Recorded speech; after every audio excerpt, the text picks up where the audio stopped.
مولانا سید حیدر مہدی زید پوری۔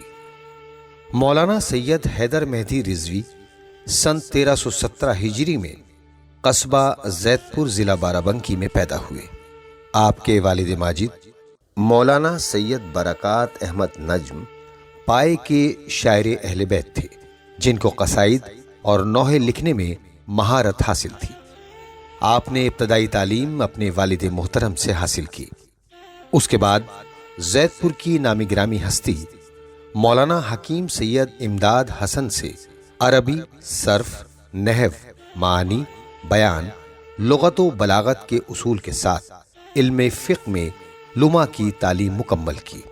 چونکہ آپ کا رجحان علم معقولات کی طرف زیادہ تھا، لہذا اس عہد کے ماہر معقولات مولانا سید محمد رضا شمس آبادی فلسفی و خطیب کے سامنے زانو ادب طے کی۔ پھر اپنی مسلسل کوشش اور مطالعے سے معقولات میں منطق و فلسفہ الہیات پر عبور حاصل کیا، نیز علم کلام و مناظرے پر دسترس حاصل کر کے اپنے استاد عظیم کی فرمائش سے منبر حسینی پر جلوہ افروز ہوئے، اور چند ہی برس میں میدان خطابت میں مولانا سید محمد دہلوی، مولانا حافظ کفایت حسین شکارپوری، نادرۃ الزمن مولانا سید ابن حسن نو نہروی کے ہم پلہ قرار پائے۔ مولانا سید حیدر مہدی کی خطابت اور ذاکری کا رنگ انتہائی عالمانہ اور فلسفیانہ ہوتا تھا۔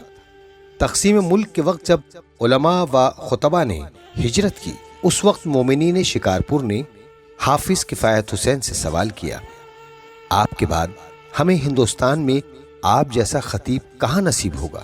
تو مولانا حافظ کفایت حسین نے ان سے فرمایا کہ کیا مولانا سید حیدر مہدی زید پوری مجھ سے کم ہے؟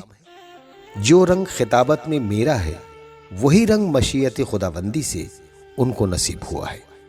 آپ ہندوستان کے مختلف شہروں اور قریوں میں ایام ازاں میں مجالس خطاب فرماتے رہتے تھے، جن میں قصبہ سرائے میر اعظم گڑھ، آدم پور بہرائچ، شکارپور بلند شہر، امام بارگاہ سید سرفراز علی خاں رئیس جانسٹ ضلع مظفر نگر اور قصبہ جلالی علی گڑھ میں کثرت سے جایا کرتے تھے۔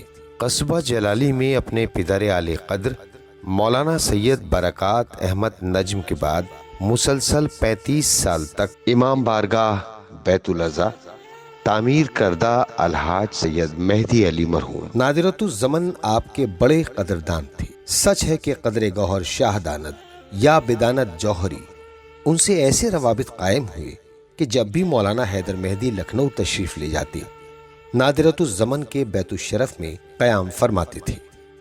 آپ کی جب کبھی نادرۃ الزمن کے شاگرد مولانا سید حسین آل سید ہادی اور مولانا سید علی آل سید باقر سے ملاقات ہوتی تو بیشتر علمی مباحث درمیان میں رہتے تھے۔ آپ کو تقریر سے کہیں زیادہ دلچسپی تحریر سے تھی۔ دن میں مسلسل کئی گھنٹے کتابوں کے گھیرے میں بیٹھے ہوئے لکھا کرتے تھے۔ آپ کے آثار میں معراج النبی، بعثت الرسول، ہجرت المرسل، غدیر خم، غزوات نبی، خندق، خیبر، جمل، نہروان و صفین کی تفصیلات و تشریحات تاریخی واقعات کے تسلسل سے زیب قرطاس ہیں۔ اصول دین کے موضوعات خصوصاً توحید، معاد اور صفات باری تعالیٰ پر کلامی پیرائے کے سینکڑوں غیر مطبوعہ مضامین آپ کے آثار میں موجود ہیں۔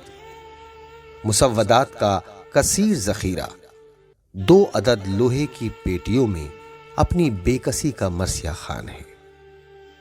آخرکار یہ علم و عمل کا ماہتاب یکم ذیقعد سن 1393 ہجری مطابق 27 نومبر سن 1973 عیسوی کو غروب ہو گیا، اور اگلے روز آپ کی نماز جنازہ نادرۃ الزمن مولانا ابن حسن نو نہروی نے پڑھائی، اور تلقین مولانا شبیہ الحسن نو نہروی نے پڑھی، اور حسب وصیت امام بارگاہ آغا معصوم و حکیم سید ریاض احمد کی شہنشین میں سپرد خاک کر دیا گیا۔